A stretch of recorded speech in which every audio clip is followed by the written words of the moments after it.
My name is Bill Burns, and I'm the president of the Carnegie Endowment.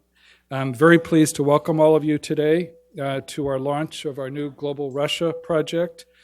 Our objective is to bring together Carnegie's global network to take a fresh, sober look at the why and the how of Russia's increasingly assertive foreign policy and the implications for us here in Washington and around the world. As all of you know very well, this is not an academic issue. Every single day, with every new indictment, hearing, and news headline, we're reminded of the ongoing brazen Russian meddling in our democracy and the domestic divisions the Kremlin seeks to highlight and exploit. And every single day, from Kyiv to Caracas, we see Russia playing its hand in ways few of us could have imagined even a decade ago. Like many things in Washington, the reaction to Putin's Russia can be erratic, with some people sharply but episodically focused, and others retreating behind glib denial of inconvenient truths. We will not cure that particular syndrome, nor will we weigh in on the political drama unfolding in Washington. What we will do, and what we think is really important to do, is to help policymakers here and in capitals around the world develop a more sophisticated understanding of Russia's aims and objectives, and in turn, a more nuanced and effective policy response. That is far easier said than done. I learned that the hard way. I served twice over the course of my own checkered career as a diplomat in Russia. That was a long exercise in humility, not only about what's possible in the bilateral relationship, but also about my powers of prediction about Russian behavior. But I think it's a pretty safe bet that Vladimir Putin will be reelected president of Russia in a couple of weeks. As Putin's speech earlier today makes clear, I think it's a pretty safe bet that Russia's foreign policy will continue to be a combustible combination of grievance and insecurity and ambition. And I think it's a pretty safe bet that our challenge will be to manage a largely adversarial relationship. It's not that Russia is 10 feet tall. In many ways, it is handicapped by a one-dimensional economy, over-dependence on hydrocarbons, and demographic realities. But in Vladimir Putin, you see a leader who has been agile tactically, who's been willing to play rough, and who tends to see a target-rich environment around him. By trying to fill geopolitical vacuums, whether in the Middle East, in parts of Asia and Africa, and even Latin America, the Kremlin is asserting itself as a player that cannot be ignored in an expanding array of regions and countries. And by exploiting Western divisions in the process, it threatens the rules-based international system we've worked hard to cultivate for over 70 years. So the stakes are real, and they demand the very best from all of us. That is why we're so fortunate to have Senator Mark Warner here this morning. Senator Warner has called the Russia investigation he is leading the most serious undertaking of his public life. An extraordinary career from the governor's mansion in Richmond to the U.S. Senate. Indeed, no one knows more about Russia's meddling in the 2016 elections. No one has worked harder to study the strategy and tactics behind that operation and the broader implications at home and abroad. No one has demonstrated greater sense of purpose, greater political courage, or greater commitment to sustaining the bipartisan foundations of our foreign policy in these hyper-partisan times. And all of us owe him and Senator Burr, the chair of the Senate Intelligence Committee, a debt of gratitude for their leadership at this moment of testing.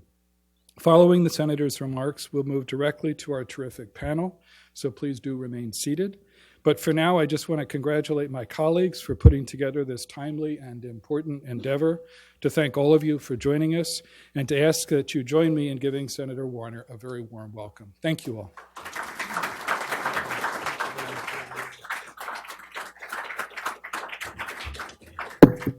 Well, thank you, Bill. Thank you for that very kind introduction. It is great to see everyone here this morning. I recall a number of times in the last few weeks or few months that people have been kind enough to come up and say, you know, to either me or to Richard Burr, gosh, you guys, it's so we're so happy that you're the adults in the room. I think, what a low bar we've struck to. Again, thank you, Bill, for that introduction. And boy, oh boy, wow, we could use your steady hand at the State Department these days more than ever. I'm so glad that you're still engaged in the fight here and through this great platform you have at Carnegie. You've always been a clear and strategic thinker, and on behalf of all of us who continue to serve in the day job, thank you for what you're doing. And as Bill mentioned, a timely time to have this kind of presentation and the good work that Carnegie's doing. I'm going to have to acknowledge my age and even put on my glasses, but the speech that Mr. Putin made yesterday or earlier today indicates that his current status quo approach of being extraordinarily aggressive and bellicose on a series of fronts is not going to disappear. So again, my initial kudos to Carnegie for their informative work on trying to decipher this extraordinarily complex U.S.-Russia relationship. Because, again, this is not a news flash. Too often, those of us who are caught up in the day-to-day, who's up, who's down in Washington, we're all caught up in the latest news cycle, and I'm concerned that we can miss, by this failure to step back, how all these events actually form a context and are basically presenting themselves in what I believe is an alarming picture of, in a sense, the new Russia and how it's emerging as a threat to both the United States and our allies. So the chance for me to come here today and take a step back and to try to sort through some of the strategic and policy implications for our national security is very important. So again, I thank you for that opportunity. You know, if we just think about for a moment, even the terminology, let me go down some of the litany. Bots, paid trolls, click farms, little green men, distributed denial of service. In the last couple of years, national security leaders have been forced to learn a whole new language in terms of dealing with 21st century threats. Our longstanding rival, Russia, has clearly reimagined in the world, and with a new playbook to exploit our very openness in our society, to divide us from within, and to cut us off from our allies. Since some commentators have tried to define this as a new phase of the Cold War. But what we're experiencing now, to me, doesn't resemble the Cold War that I recall growing up with. Back then, we had a clear sense of who our adversary was. And I think Americans clearly, across the board, understood that threat. It even had a physical form, the Berlin Wall, which divided East from West, capitalism from communism, freedom from oppression. We all know who the bad guys were, where they stood, and our national security, because of those clear divisions, strategically emanated from that. Today's conflict, I believe, is much more amorphous. In the traditional tool, in addition to the traditional tools of the Cold War, Mr. Putin has at his disposal a wide array of non-conventional weapons and tools like cyber attacks, energy deals, hacking, selective leaking, and a bot army to sow and spread this disinformation. These tools are all designed to help Russia undermine its enemies in the West, but they're often deployed, and this is, again, one of the distinctions between the phase of conflict we are in now versus the traditional Cold War. Many of these tools are actually deployed by non-state surrogates, thereby giving Russia the ability to claim deniability when their hand or their agents are caught taking some of these actions. The bottom line, I believe, rather than a framework of an old Cold War, I believe we're now engaged in a fight in the shadows. And I'm not sure that's a fight that we're currently winning. So again, let me take a moment to at least give my perspective on how we got here and what we need to do on a going forward basis. After the Berlin Wall fell, the United States reached out to the so-called New Russia under then President Yeltsin and attempted to bring it into the Western community of nations. We perhaps naively assumed that Russia's eventual integration into institutions like the G7 and the EU was both natural and inevitable. Many of us imagined that after the failure of communism, the allure and success of Western free market democracy would almost automatically spread eastward. At the same time, we watched Russia's conventional military atrophy and its economy stagnate. And frankly, I think across most of the foreign policy establishment, we assumed that the Russia threat was greatly reduced. Facing these changed times, we in effect declared the Cold War was over and that we had won. We turned our focus from superpower rivalry to counterterrorism, obviously the wars in Iraq and Afghanistan, and the challenges emanating from failed states. We worked to track down, chase, and finally kill and eliminate terrorists around the world. This was a logical and understandable transformation given the 9/11 attack and the other threats to our security emanating from the increasing number of failed states around the world. However, there was a cost to these decisions, and we took our eyes off the reemerging threat posed by Russia. What we did not imagine at the time, and perhaps we should have, was the resentment that many Russians felt at the economic uncertainties of the new free market, the chaos and inflation that wiped out many Russians' permanent savings. We failed to recognize and I think adequately predict the corruption of a small, growing clique of oligarchs. And I think we failed to understand the kind of psychic hit that most Russians felt with the loss of the superpower status that the Soviet Union had. These feelings led directly into ordinary Russians' desire for stability, and frankly, their disenchantment with that very short-term Russian experiment with real democracy. All this ultimately led to a further enhancement and entrenchment of President Putin's power. Meanwhile, as we saw in yesterday's speech, and as we've seen throughout his comments over the last few years, Putin continued to nurse a grudge against the West. He called the demise of the Soviet Union the greatest geopolitical catastrophe of the century. He used his growing control of television, film, and other organs of propaganda as a way to stoke popular discontent and to further encourage ordinary Russians' disillusionment.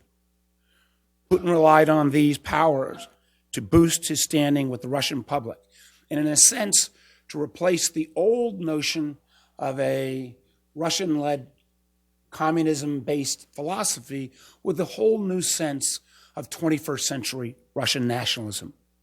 And with that backing of the vast majority of his public, he began an ambitious program of rearmament, all with the aim, I believe, of challenging the United States and our allies. So while our gaze shifted away from Russia, which we began to kind of write off and, at a certain level, dismiss as simply a regional power, Russia really never lost its focus on us. Its geostrategic aim remained squarely targeted on the Western liberal order, and more specifically, on what its KGB-trained leadership views as the main enemy, the United States.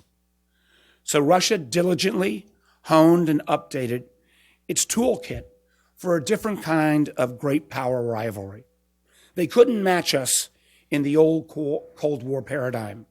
So Russia needed a strategy that would allow them to compete with us on a new emerging battlefield. Russia's Chief of General Staff, General Valery Gerizim, gave Putin exactly what he needed. General Gerizim outlined a new strategy doctrine that the Kremlin was more suited to fight, and in this strategy doctrine, a strategy that they believed they could win and bring Russia back on par as a superpower with the West. He recognized, in a way that I think very few within our government did, a blurring of the lines between war and peace, between direct conflict and indirect conflict in the 21st century.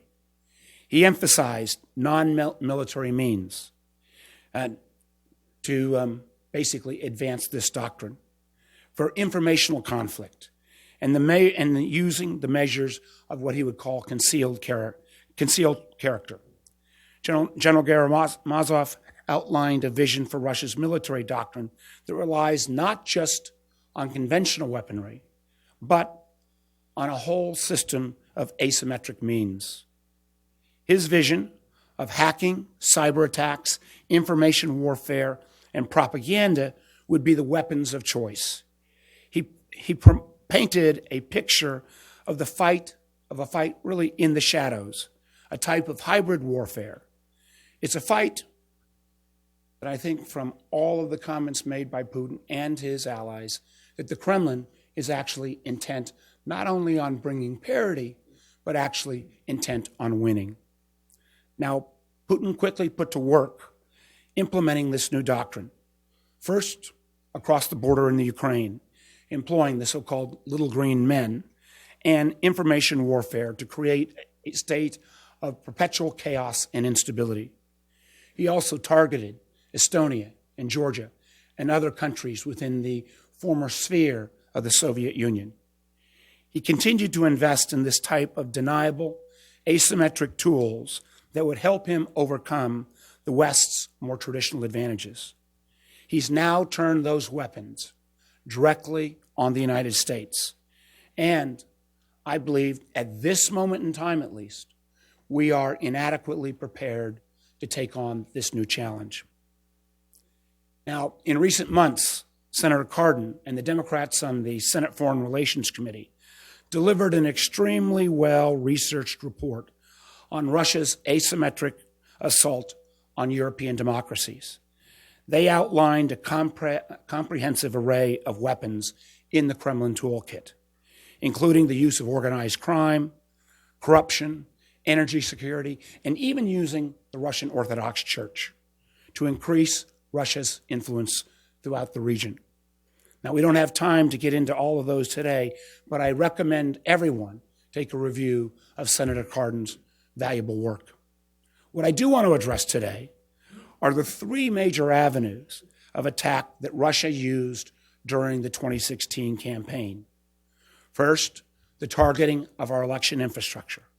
Second, the hacking and weaponizing of information and use of those leaks.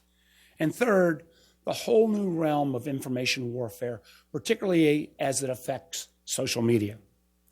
The Senate Intelligence Committee, and again, Bill, I appreciate your comments, on a bipartisan basis, is intensely focused on each of these three items. First, truth is, our election system has enormous strengths. The beauty and curse of our system in many ways is that it is fragmented and decentralized. But that thought is less comforting than it might seem when we actually step back and think how an outside power can use this decentralized system of elections in ways to attack us. We know in non-national elections, they're often decided by a few thousand votes. And while it would be very difficult for any foreign power, Russia included, to attack each and every system in a national election, in a presidential year, what we need to understand is that a presidential election can actually be swung by a few thousand votes in a single jurisdiction in a single state. So the ability for the Russians to target that to a level of specificity is remarkable. And even the threat of potential Russian incursion undermines our public's confidence in our election processes, and that undermining of confidence can have devastating effects. The Russians have tremendous cyber capabilities, and we have much work to do to ensure that our election infrastructure can withstand anything the Russians will try.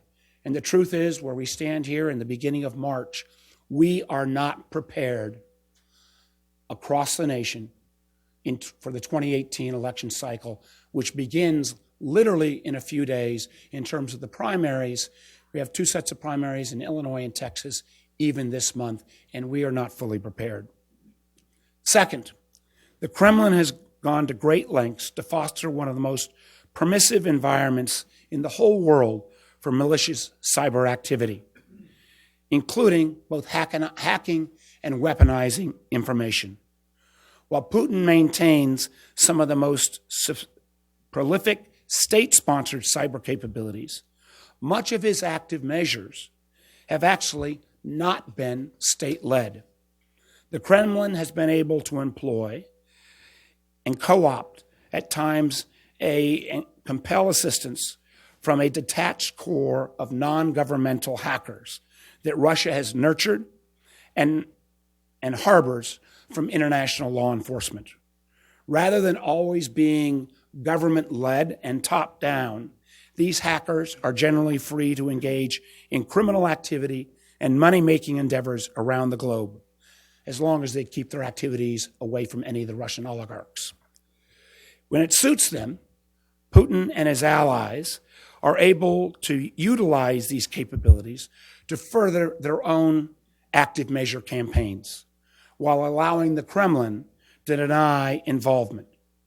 Putin himself has in many ways trolled the U.S. by denying meddling in U.S. elections, but allowing for the possibilities of, quote, Russian patriotic hackers that he says, well, I can't control them.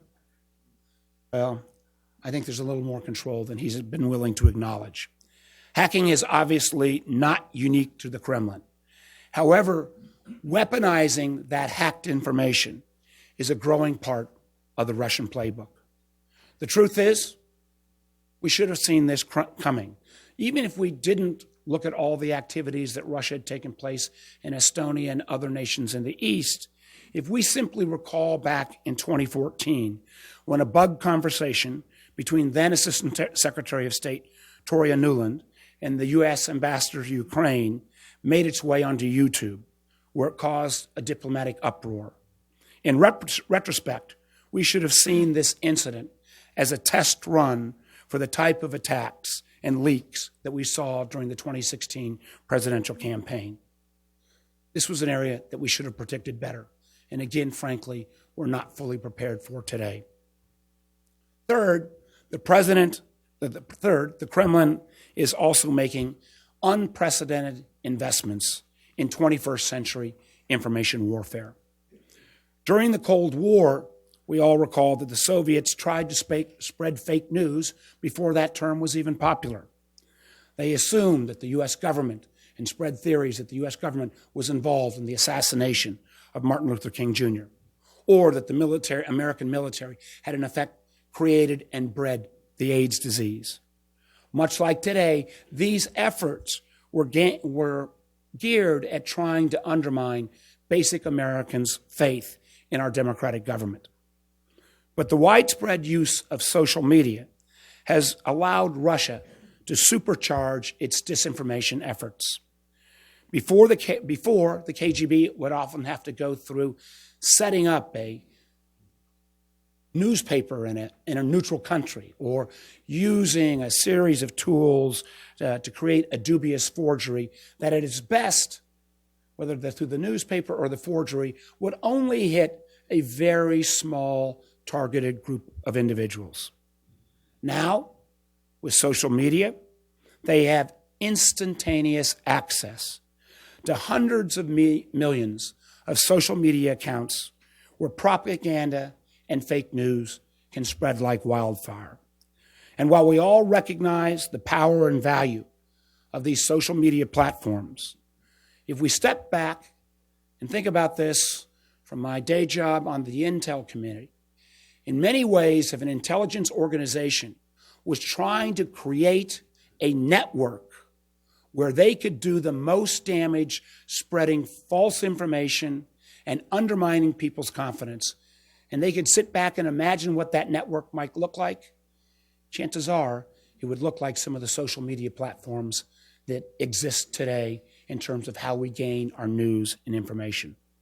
The rise of these new platforms, like Facebook, Twitter, YouTube, have reshaped our entire culture and the ways we communicate and access information.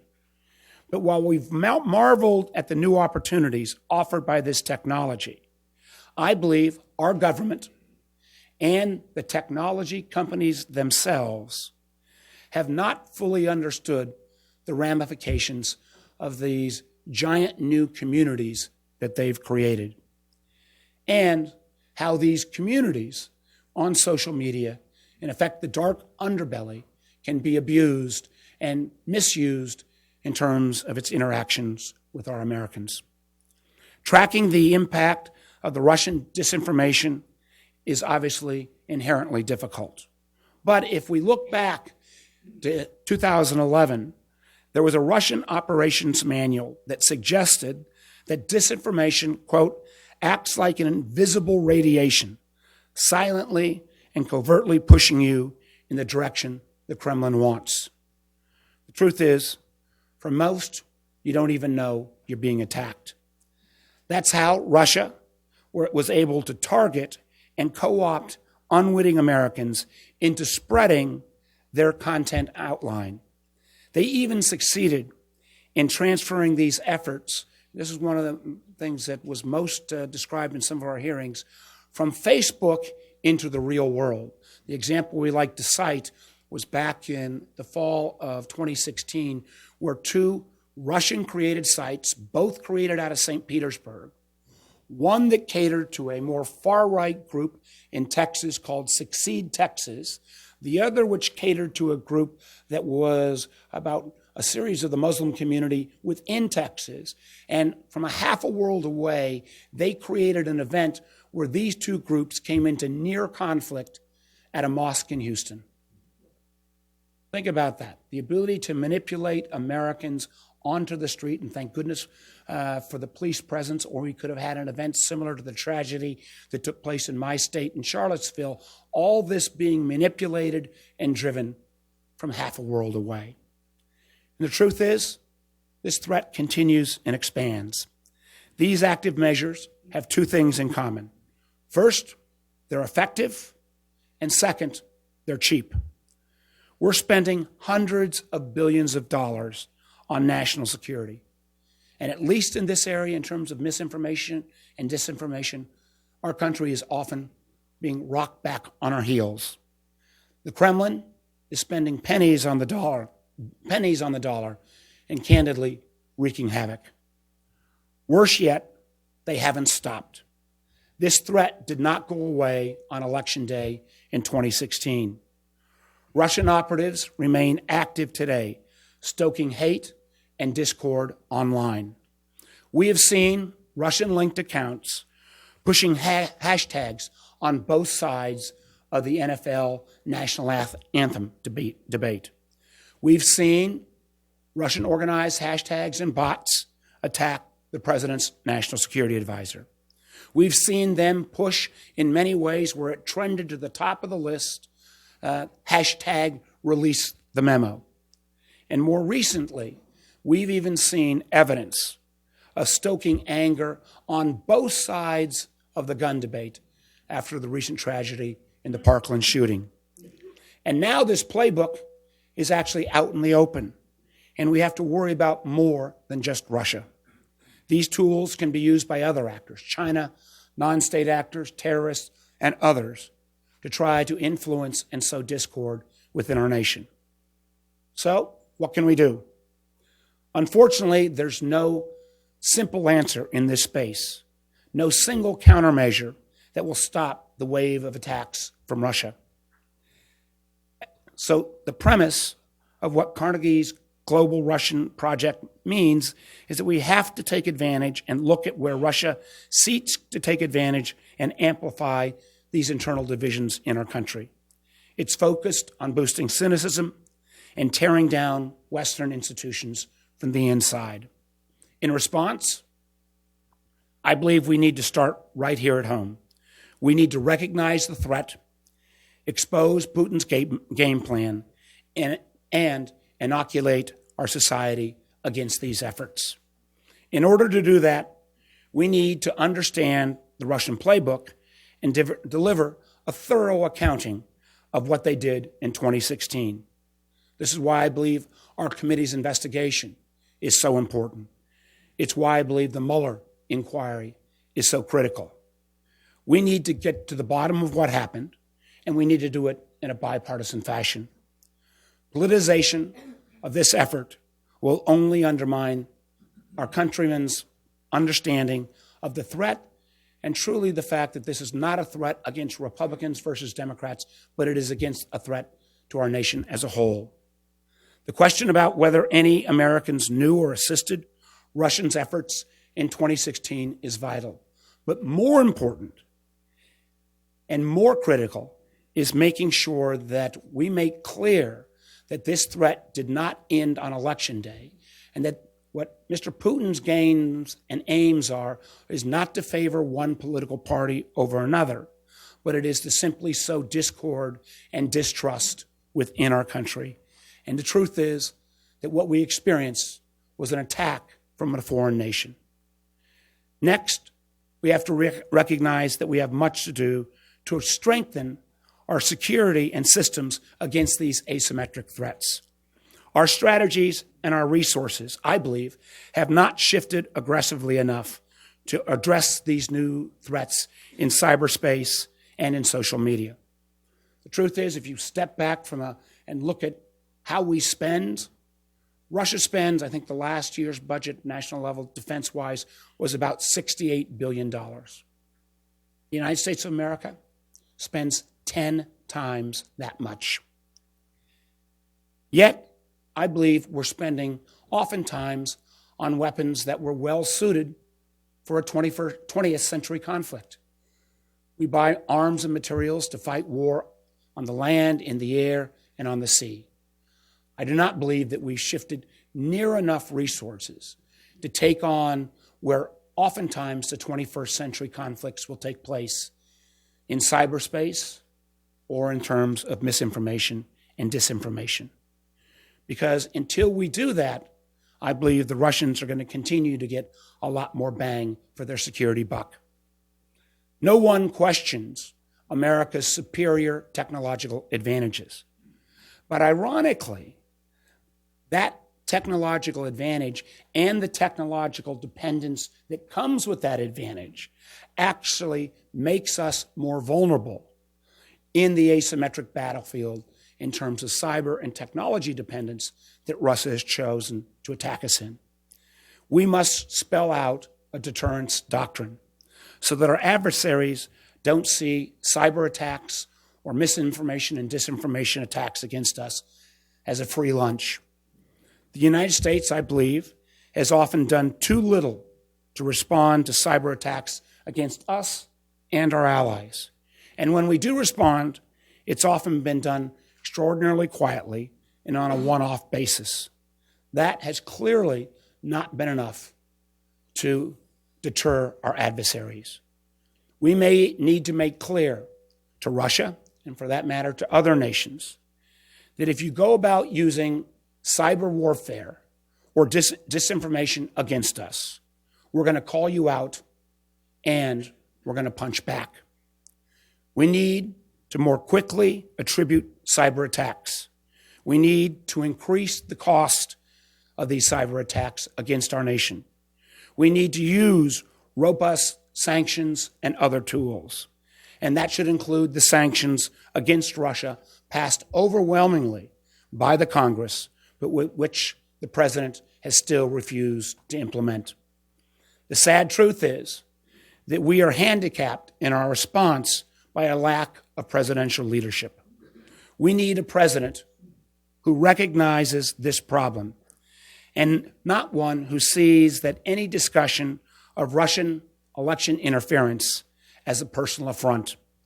We need a president who will lead not just a whole of government effort, but in a sense, a whole of society effort to try to take on these challenges. We need someone that will actually unify our nation against this growing asymmetric threat. We can't let Putin and his allies succeed. We have to, as a nation, learn how to fight back and shine a light on this shadow conflict. We have to get our act together here at home. Otherwise, we'll still be shooting blindly into the shadows. Thank you all very much.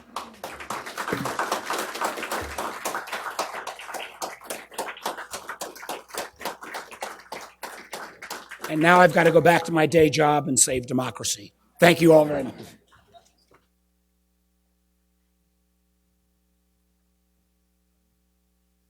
There we go. I guess so. Yeah, Okay. Follow Andrew. Here, okay. How are you? Good. Thanks for that. Well, that was fascinating to hear from the senator. My name is Bianna Golodriga. I'm with CBS News. We're going to spend the next portion of our time having a conversation with the panel, and we're going to open it up to Q&A. But I want to thank Carnegie for having us here on a very timely day. It seems like every day is a timely day on the subject. And this is live streamed, so if anybody's blogging this on Twitter or Snapchat, please use hashtag Global Russia. And with that, let me introduce my panel. To the far left is Andrew Weiss. He's the James Family Chair and Vice President for Studies at the Carnegie Endowment, where he oversees research in Washington and Moscow on Russia and Eurasia. To his right is John McLaughlin, the former Deputy Director of Central Intelligence and former Acting Director of Central Intelligence. And to my left is Liza Osentinskaya. She's a Russian journalist and media manager. She's notable as a former editor-in-chief of the Russian edition of Forbes and of RBC. And I want to thank you all for joining us. And I want to delve deeper into what the senator mentioned, and that was President Putin's State of the Nation today, and the 2-hour speech that he gave, where he really bragged about their investment in new nuclear technology, saying that he has invincible nukes. And my question to you is, what do you make of what he said just 17 days ahead of the election, where he is most likely going to win? And was that a direct message to Donald Trump? I think it's a direct message to the Russian voters. So we're, as you say, just a few days away from what has been a very pro forma re-election of Putin for what is expected to be his 4th and final term. So he has very little to run on, except for this image that Russia is back and that Russia is a major force in the world again, and that it is better, as famous Russian leaders have said in the past, to be feared than loved. So for him to kind of play to a kind of Joe Sixpack view in Russia that life may be tough right now, we've been going through some difficult economic times, but at least we're strong. And I think that message resonates. Whether it will be enough to kind of create excitement on March 18th is another story. Basically, the election has unfolded without a serious competition. His self-selected opponents in the race are pretty lackluster and not serious. So what he's ended up doing is presiding over a political system which is being asphyxiated. Whether he can engage with the Russian people during this 4th term is really unclear. And Lisa, while he dedicated the large portion of his speech to revamping Russia's nuclear program and military, I'm curious to get your take as a Russian national, your reaction to his speech, because blanketed in there, he did talk about investing in Russian infrastructure and cutting poverty by half in his next term. What is your takeaway, though, as a Russian, to his message today? First of all, thank you for having me here. And I also admire Andrew's deep understanding of Russian, let's say, information policy regarding the elections, because I 100% agree on what Andrew was saying about major focus of this information efforts. I think for Russians it's extremely important to feel that Russia is a superpower, and also as a leader, you could be judged by the strength of your opponents. And given that Putin addressed his speech to opponents basically United States, as I'm guessing, that's important to have strong opponents. And that means that for most of population, he's strong enough to fight with a strong counterpart. And that was very specific and strong message. Also, what he delivered, that Russia has a weapon that nobody else in the whole world has. And that means that Russia is technically so advanced, and this is so important. You guys need to be patient, that we need to invest in that. But that means that all Russians are stronger than the rest of the world, despite Olympic Games and other things. So that's, yeah. So I think that message was completely, totally 100% addressed to the national audience before elections. It was also hard to revive the audience for these elections, because the result is very predictable. It's more like that result is more than 100% predictable. Mm-hmm. So that's very hard to engage people to come to the places to vote, and increase turnout. Because they do want a significant turnout, right? It's an embarrassment. Yes, of course, because it's a value to be elected by, let's say, more than 50% of the voting population, not but just the voters that came to election places. Which is why you hear people like Navalny and opposition leaders urging people not to vote, right? Because that could send a message to Vladimir Putin and embarrass him. But John, something that Lisa just picked up on stood out to me too. When Vladimir Putin is bragging about a weapon that no one else has, I, in my mind, think of how our president will react to that news, specifically since he's been pushing for greater investment in nuclear technology and called for more nukes. So in my initial question, saying obviously he's speaking to an audience of Russian citizens about to go to the election election booths, but is he also speaking to the U.S. as well and waiting for a reaction from President Trump? Oh, I'm sure he is. I kind of expect a tweet tomorrow morning that says, my missile's bigger than yours, or something like that. But in truth, I mean, I think having just the United States issued a nuclear posture review, we will have to look, and I've only taken a cursory look at what he said about the weaponry, but we'll have to look at the characteristics of the weapons he's talking about here.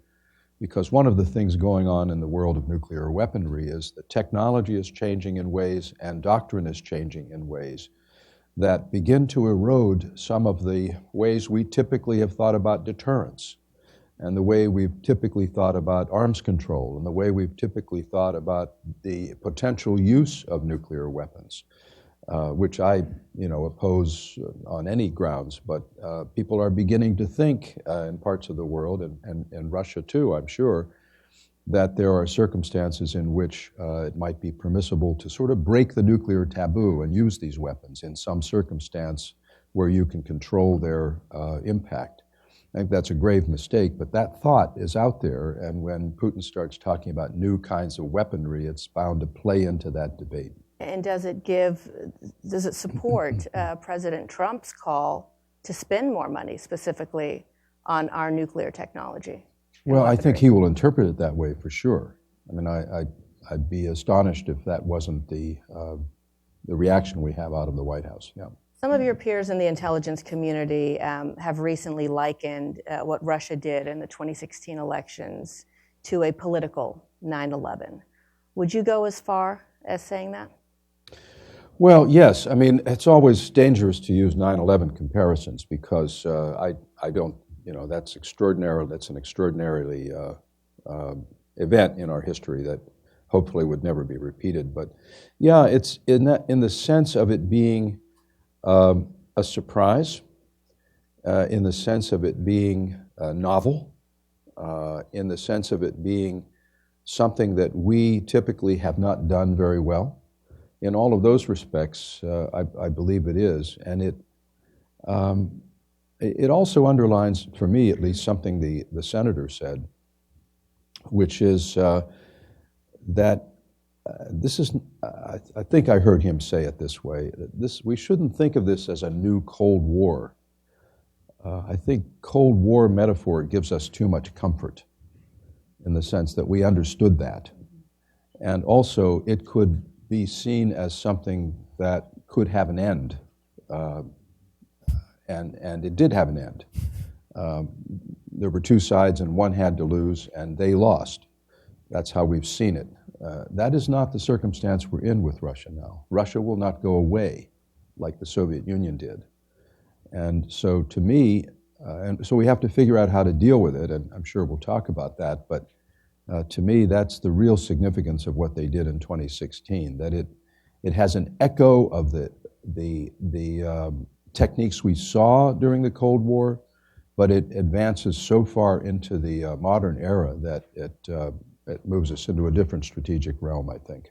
And Andrew, we haven't been right thus far in figuring out how to deal with Russia and Vladimir Putin. President Obama famously called Russia a regional power. Lindsey Graham called Russia an oil and gas company masquerading as a country. It has an aging demographic, shrinking population, an economy the size of Italy.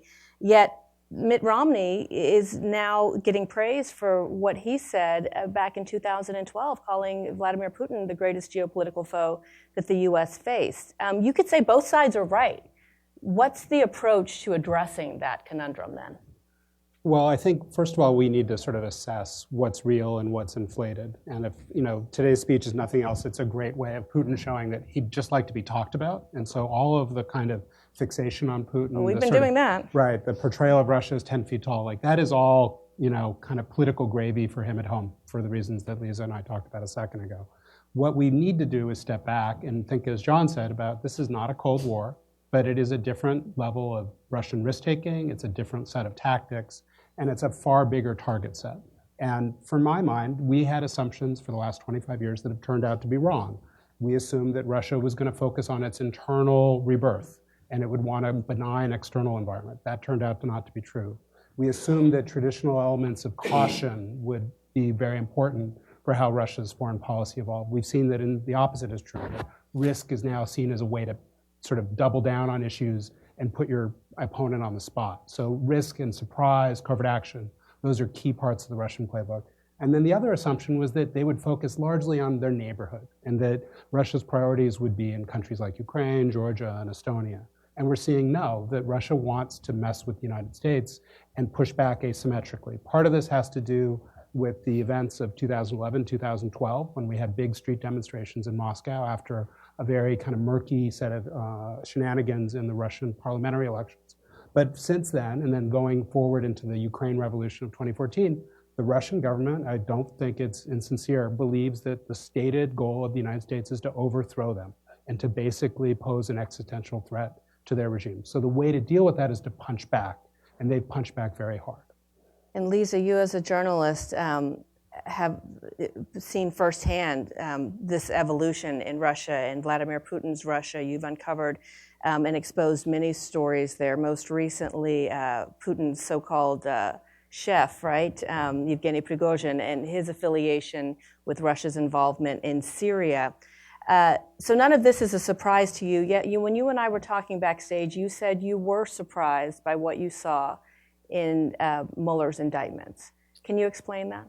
Yes, of course. I was not surprised by the actions described that happened in 2016, but I was really surprised that all those actions were planned in 2014. When, for example, as a journalist, I had no clue working at RBC, doing like reforms in this media company, what's going on in some people's mind. I still believe, some people's mind in Kremlin, I still believe that the whole threat is in some way overestimated and in some way underestimated. What for me is clear exaggeration as the effect that Putin actions, the trolls actions had for elections outcome. I think that was just one of the minor factors that affected the whole result, but I don't believe that was the only factor. And the way how it is presented now in media, that in some way it scares me, because I can't believe that Russians changed completely changed the storyline of American elections. But in another way, but from another point of view, I see underestimation of, let's say, smartness of people in Russia. I mean, in power And determination. and determination, who planned certain things on the very early stage, and they planned their punchback. Soon after Russian elections of 2011, that were considered by many in Kremlin that as American involvement in Russian elections. And frankly speaking, when you were saying that hopefully you will not face the same situation with elections in the future, I just don't believe in that. I think you will. And I think now it's important to try to understand what is in Putin head now, not what happened previously. Because I think Russia has, like Kremlin, certainly has certain agenda now, planning something for a future. Lisa, how emboldened was this so-called victory or success for Vladimir Putin, given that he most likely, like everyone else, had assumed that Hillary Clinton would win the election. And he most likely assumed that in some way, shape, or form, the US would retaliate, right? But that investment for him was still worth it. We have not yet seen much of a retaliation. Has that now emboldened Putin to go on to bigger and even more bolder initiatives? Well, I understand that you want me to answer a question, what is in Putin's mind, but I don't know. That's a problem. I think that the goal was, of course, to weaken Democrats and Hillary Clinton if she wins. How they turned the situation that actually another side won. They were very lucky with that, but they didn't expect this outcome, I think, for at least 100% or I don't know, even 70%. So I think they found that the techniques they used could be very efficient, and it's frankly speaking, it's very hard to fight with these techniques and to defend from using social networks, because social media, it's something in our psychology. It's injection of propaganda into humans' brains and psychology. That's the way how people think in this social media or in other social media. You cannot easily ban this or just say, we are going to stop or regulate that. That's very hard. And so, John, then this begs the question of what, if anything, the U.S. is going to do going forward. As the senator said, we're weeks and months away from elections here in the U.S. We heard from intelligence chiefs a few weeks ago testifying that they had not been directed by the president to do anything in retaliation for the 2016 meddling. NSA chief said that Trump hadn't told him, Mike Rogers said that the president hadn't told him to confront Russia's cyber activities. In his mind, he said they have not paid a price sufficient to changing their behavior. So how important is it for the president to speak out and give that that order? Actually, I think it's extraordinarily important. My time in government left me with a lot of impressions, but one of them is that the U.S. government on something like this doesn't really mobilize fully until the President of the United States says mobilize, until there's that signal from the top. That's just our system. Until the executive branch hears that clearly from the leader of the executive branch, people may do what they think they're supposed to do. I know a lot of people in the Department of Homeland Security who are actually working on this and doing some important things. But the forceful application of all of our intelligence and capabilities doesn't come about unless the president gives that push. And that's one aspect of this, I think. I've thought about this recently, and I think there are really a couple of aspects of our failures so far to respond aggressively. That's one.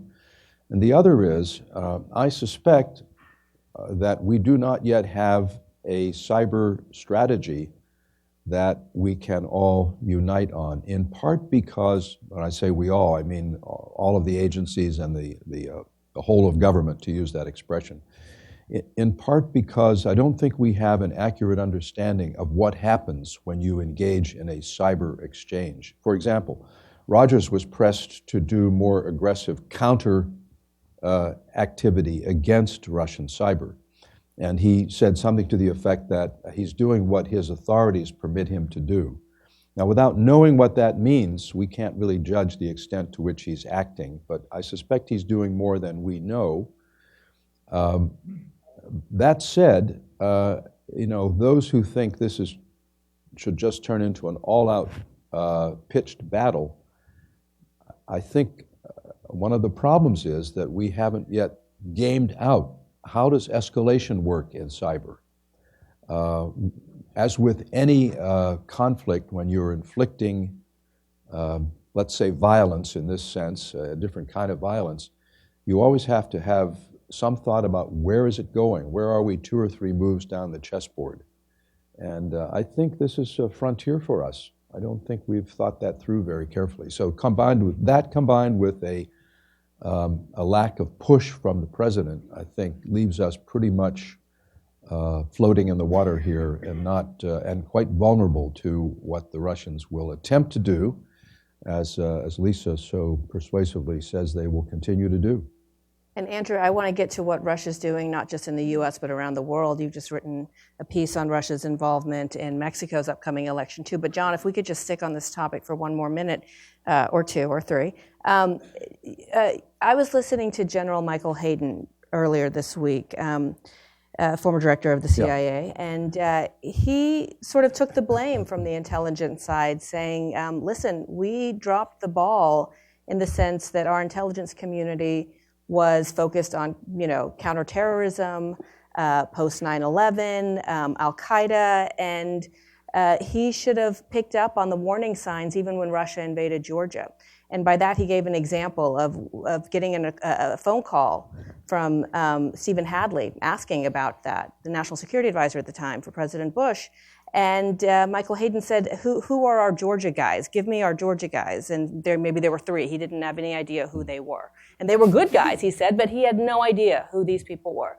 And he said, in hindsight, we should have picked up, our intelligence community should have picked up on what Putin was thinking and doing, even as early as a decade or so, if not longer, ago. How important, first of all, do you agree with him? And how important was that missed opportunity as far as what you're saying now, playing catch up with cyber warfare? Well, I half agree with General Hayden, who's a good friend of mine, but at least half agree with him in the sense that clearly, I don't think anyone in our national security establishment saw this coming, intelligence, policy side, in the magnitude in which it's hit us. That said, people were quite aware that there had been a serious cyber operation in Georgia. People were aware of the Gerizim doctrine and were talking in the intelligence world for quite a while about the danger of hybrid warfare and so forth. But, I find a phenomenon here, I don't know whether Mike Hayden would agree, but a phenomenon I've noticed is that even though the intelligence community may be talking about something and writing about it and testifying on it, people do not become seized with the threat until there is a very crystallized demonstration of that threat. This was true on terrorism. I mean, in the years before 9/11, the committees in Congress held only one hearing on counterterrorism. So it is at the moment when people see clearly that something has happened that everyone becomes seized with it. And I think that could have been the Georgia event had we tried to imagine where that could go and linked it up with the Gerasimov doctrine. But so I sort of half agree with him. In other words, we could have sounded that alarm more forcefully, but I'm not sure that people would have mobilized in response to that threat without the demonstration we've had. Yeah. Andrew, so going back to your piece about Russia's involvement in Mexico, and not just Mexico, Latin America, we have other elections coming up this year as well. You really break down Russia's involvement throughout the world, Southeast Asia, the Middle East, what have you, but focus specifically on Mexico. And while we have had administration figures allude to it and actually talk about the significance of what Russia's doing, why aren't we hearing more about it? Well, it's sort of one of those great ironies where you have a whispering campaign that seems to have initiated with the Trump White House. We've had National Security Advisor H.R. McMaster, we've had Secretary Tillerson starting to drop these broad hints that we're seeing the beginnings or the initial signs of a campaign of fake news, of what we call information operations or cyber operations in the run-up to the July 1 Mexican presidential election. There is a very fraught political environment in Mexico, both as a result of all the failures, again, the fight against corruption, dealing with the drug war, and all the anger that's brewing toward the United States in the Trump era. So it is a very dynamic political environment, and there is a populist leader who speaks in a sort of traditional fiery nationalist phrase for Mexicans, which is the person known as AMLO, Lopez Obrador, the former populist mayor of Mexico City. And we're seeing on social media and also just through sort of outreach efforts by the Russian government to embrace both Lopez Obrador and to embrace his message. Whether that tips a political environment in one direction or the other is very unclear. But on social media, where Mexicans are increasingly active, we're seeing a disproportionate number of the discussion and sort of Twitter or Facebook discussions coming from abroad. So upwards of about 30% in the last month of activities in the sort of social media discussion about the Mexican election is coming from abroad. And of that 30-odd%, about 88% of the traffic is coming from Russia. That's very odd. You're seeing similarities to what we saw in the build-up to our election here. Right. RT has a heavy presence in Mexico as well. What about Russia's role in Venezuela and Russia's role in the Middle East? And Syria, I talk about Venezuela, but then I want to get to Syria and touch on Syria and maybe some of the news that you were able to break as well. So the situation in Venezuela is obviously a terrible human tragedy. We're seeing a country basically that is imploding. And at various stages, going back to the earliest days that Putin was in office, there was this embrace, this kind of bromance between him and Hugo Chavez. A lot of that revolved around weapon sales, and the Venezuelans who had a ton of money in the early 2000s were buying very expensive and significant weapon systems from Russia. At some point, when the Venezuelans had trouble paying for those, it switched to more of a relationship focused on energy. And you had the Russian state energy champion, Rosneft, which is led by a Portuguese-speaking former intelligence officer, Igor Sechin, who's probably the most powerful person in Russia other than Putin, basically launch a pet project to embrace the government of Venezuela and to expand Russia's commercial activity there. In recent years, as the government has started to kind of go through this terrible domestic political and economic crisis, the Russians have been a key source of ballast. They've provided financing, they've provided food. Right now, the government is in a desperate battle for survival. And so the Russians are kind of helping keep them afloat. Where this is interesting is when Trump came into office, he basically started talking about a military option for the United States to overthrow the Maduro government and impose new sanctions against Maduro. And the Russian reaction to this has been to sort of say, you now have to talk about that with us. Mm-hmm. And they've sort of inserted themselves.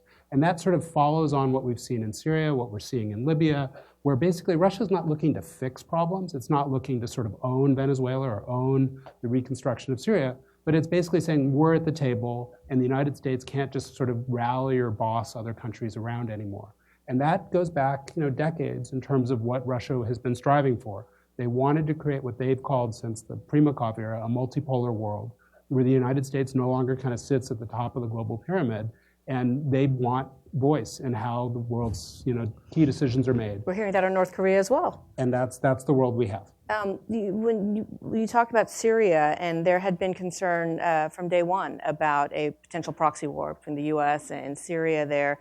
Your piece that we talked about earlier about Yevgeny Prigozhin and his role with Russian forces there in Syria. Can you talk about the significance of that when it comes to U.S.-Russia relations? Well, first of all, let me disagree with you about Russian role in Syria. I think Russia has, it's just my guesses and fantasies because I don't have facts, but I believe, I have just a few facts about Prigozhin's role in oil industry recovery of the country that we reported recently, that just before the recent bombing of private army, they signed the roadmap for restoring the oil sector and participation in this restoration.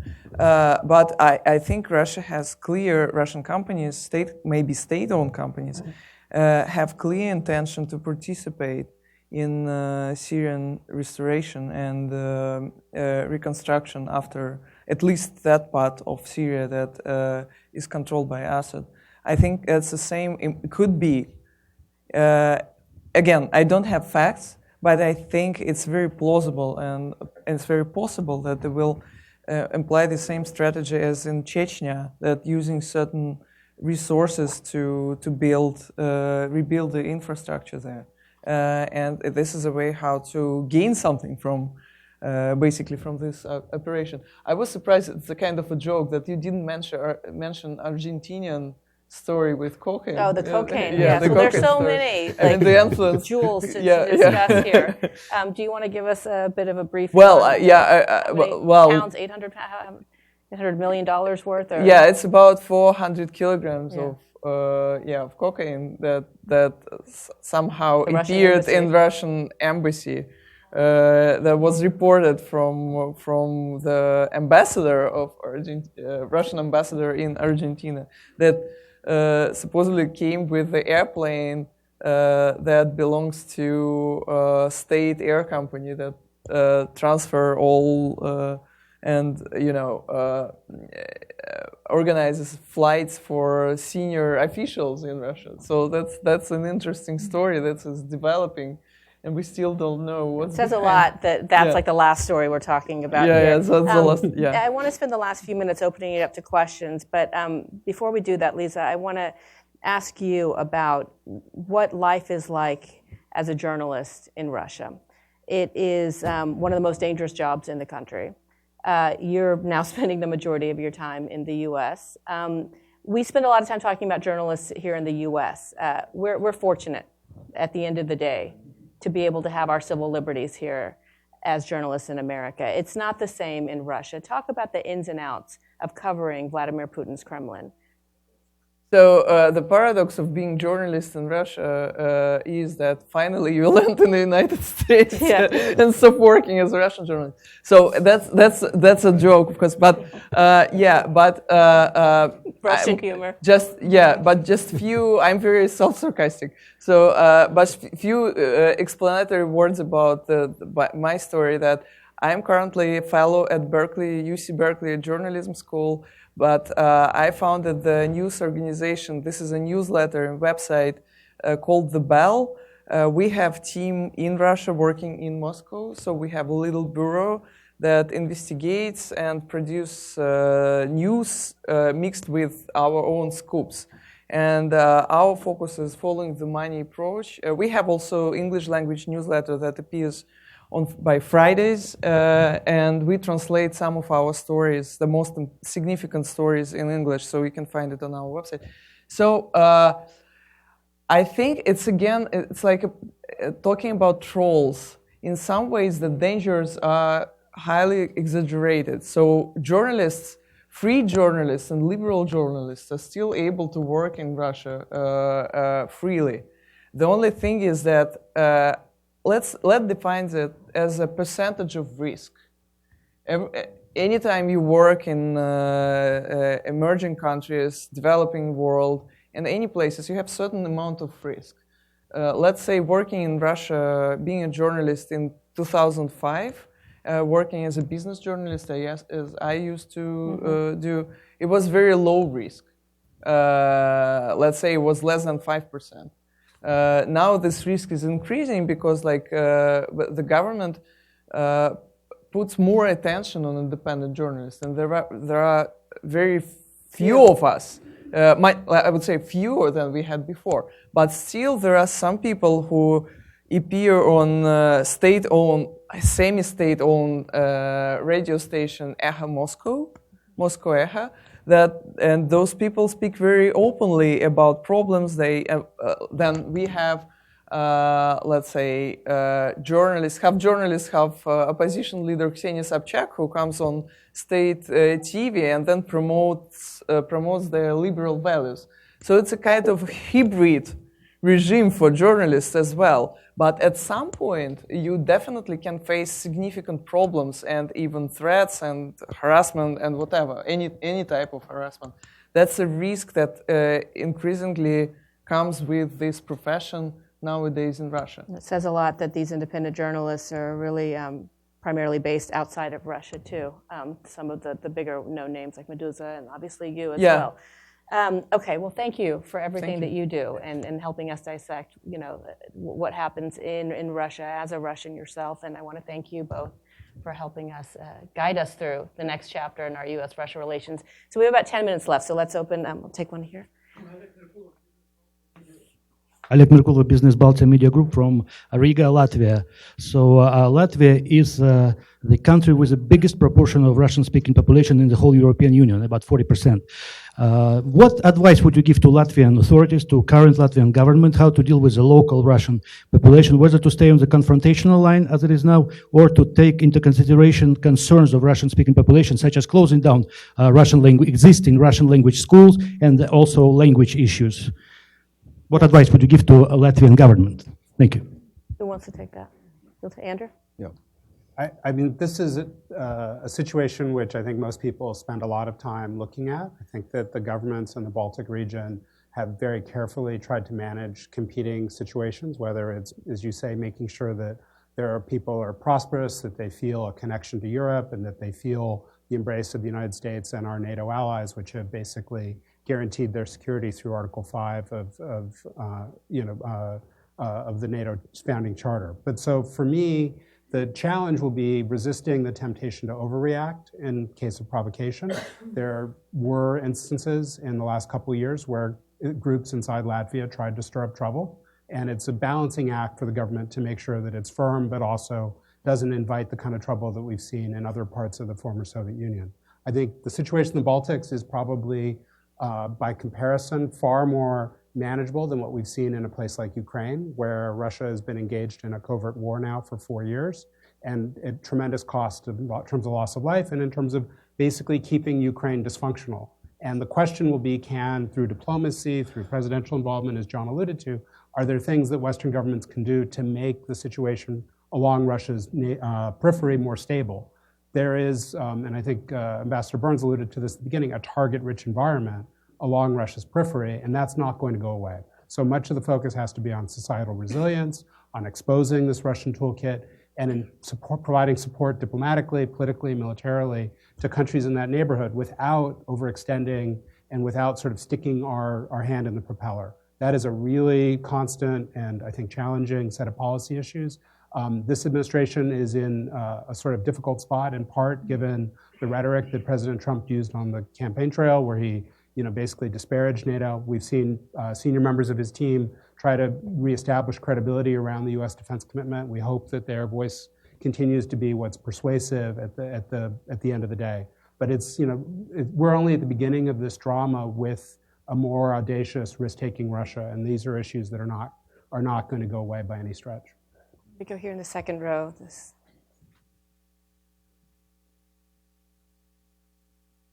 Thank you. Mary Louise Kelly, NPR. I am headed to Russia next week to cover the election, which is already proving a challenging assignment because it is awfully difficult to drum up excitement in the newsroom about an election with which there is zero suspense for the outcome.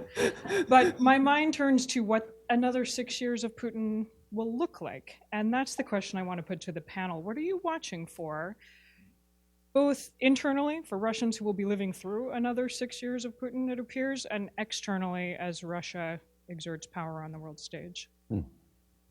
I think, I was thinking about this earlier when we were discussing things. I think looking 6 years ahead, it isn't that hard to figure out, actually, what his basic emphasis is going to be. I think he has, and we were also talking backstage a bit about whether we have a danger of overestimating Putin as seeing him more than 10 feet tall. And yes, that's always a danger, but I think really he's rather good at strategy, and it's not that hard to be good at strategy when you have absolute power. You know, when we put together a strategy document in our country, it's weeks and weeks of bureaucratic discussion, and then everyone's exhausted before you implement the strategy. We were told during a visit to Moscow that basically 4 or 5 people get together once a week with Putin and they decide what to do. So you're looking ahead to the next 6 years. I would say his goals are going to be, first, to further consolidate his power at home. Second, to increase his strength in the neighborhood, that is, the near abroad, the areas of the former Soviet Union. Third, to weaken Western institutions, primarily NATO and the EU. And fourth, to increase Russia's role broadly in the world, and Andrew's talked about that. So whether it's Latin America, Africa, Middle East, so I think that's what we're going to, I would take those 3 or 4 ideas and just wait for him to fill them in, or think about how he might fill them in. And that's how I'd see the next few years unfolding. So let me add on this. As a journalist, I feel more comfortable to ask questions than answer questions. So let me figure this out in a form of questions. So the things I would follow for the next 6 years. First, sphere of my interest. Will YouTube be blocked in Russia, or will operate free? Let's say YouTube, Facebook, Instagram. YouTube now concentrates about 50 million users, with some video blogs having like about 5 million subscribers for it. That means Russia has, in some way, a free speech on YouTube using Western media organizations. So that's the first thing I would look at. The second thing I would look at is, will the Kremlin follow Chinese example of changing the power and the system of free elections? And the third thing that is extremely important for all Russian population, Russian people, that's a key factor of success of my previous company. I worked at RBC. All Russian people follow the dollar ruble rate, currency rate. So look at the predictions. That gives you certain thoughts about Russian economy predictability. As I remember from today, the most recent prediction was about 60 rubles for dollars. That is about the current situation. So it says something about economy, that economy could be on approximately the same level. Of course, it can be changed, but we'll see. It's interesting. I was going to ask you that. What's the likelihood that he would be inspired or somehow jealous even over the My next personal 6 years view, of it's very likely. That he saw what President Xi did and said. Yeah, follow some big examples President for life. Okay, let's go to the back. The gentleman on the right. Yeah, I'm looking. Yes, right there. You. Yeah. Yes. Hi, thank you very much. I'm James Klass from Gilead Sciences, and I wanted to ask about soft power and maybe where this falls in the continuum. But in the Soviet Union, we had doctors from Cuba. Of course, the Soviet Union in smallpox eradication did a lot of good work. So as Russia, is back on the global stage, is there a soft power component to this? Particularly interested in global health, if that's relevant. Thank you. Well, there's 2 aspects of this that I think are relevant. One is, Russia didn't invent Donald Trump. There was a populist germ that has been unleashed in Western societies. And so they are pushing on every available door to amplify and expand that. Italy is having elections this weekend. There's a report, I've only seen fragments of it, that just came out that talk about the ways Russia is amplifying anti-immigrant sentiment in Italy and sort of playing on the stirring of nationalism, which is going to make a complicated political environment much more complicated. That sort of soft power, we can call it hard, we can call it active measures, whatever it is real, and that tool is being used on a global scale. In pop culture, where I think Russia really excels right now, particularly in its neighborhood, the use of videos, of movies, of TV to sell narratives to Russia's neighbors is very, very potent. And you see this including in places like Ukraine and eastern Ukraine. So we're dealing with a Russia which has gotten very adept at kind of spinning the world and spinning perceptions around the world in ways that are favorable to its interests. As far as things that cost money, Russia is not carrying a giant checkbook. And most of the money is going for things like what Vladimir Putin talked about today, which are rearmament and expensive weapon systems. The available resources to do things like deliver hospital ships or things like that, even in a crisis situation in Venezuela, remain really circumscribed.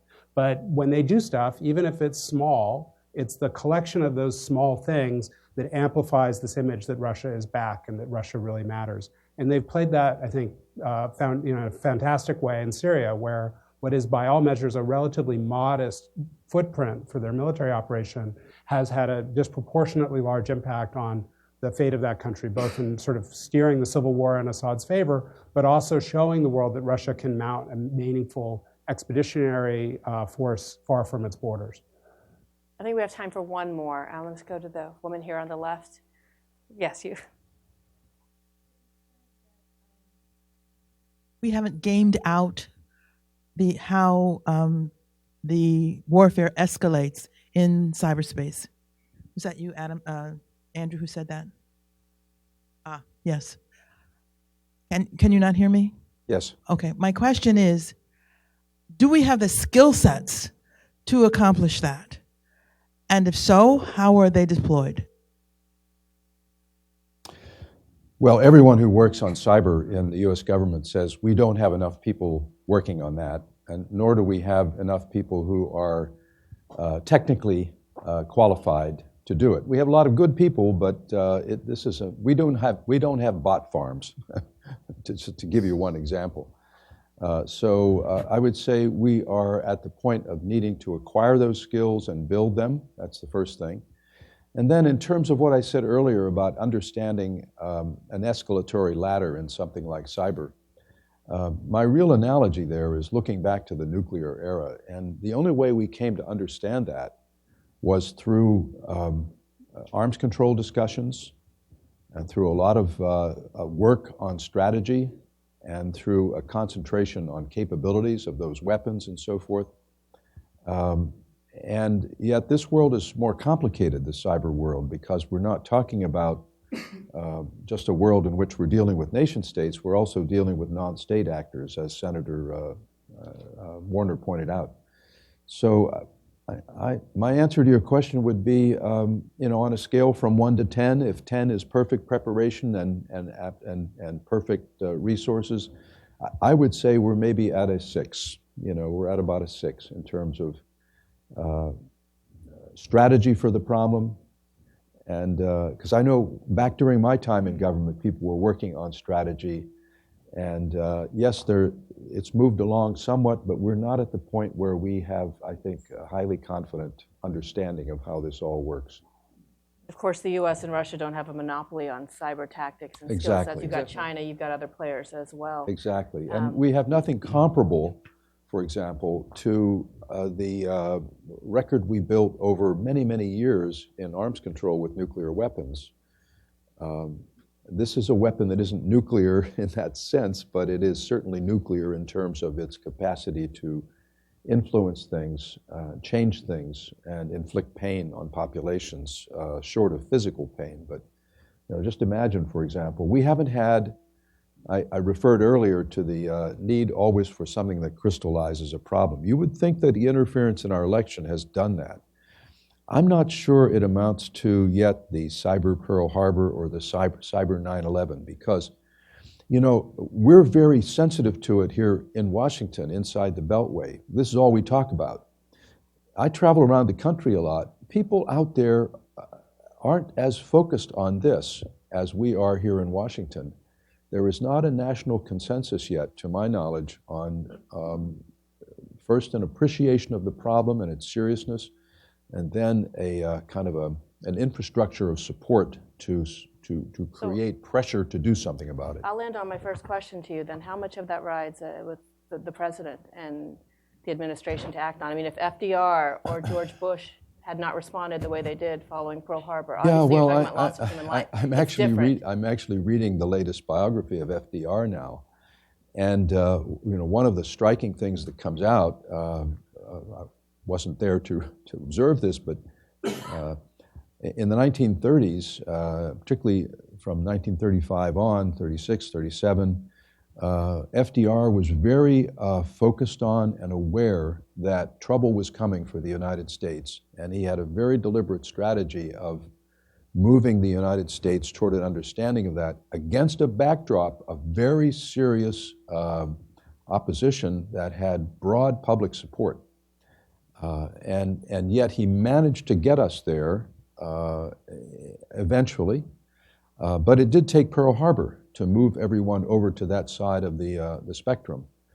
And so, a long way to answer your question, but I think until a president speaks to the country in a convincing way about the nature and seriousness of this problem and what we need to do about it, people will not take that seriously. And then you have to ask the question of whether this particular president has the moral standing and persuasive powers to actually do that if he decided to do it. So, Houston, we have a problem. And I hate to say we're going to end on that note, but I want to thank my panel, and I want to thank all of you for coming today. This has been, I guess, enlightening, and we've learned a lot, and hopefully the conversation will continue. Thank you. Thank you.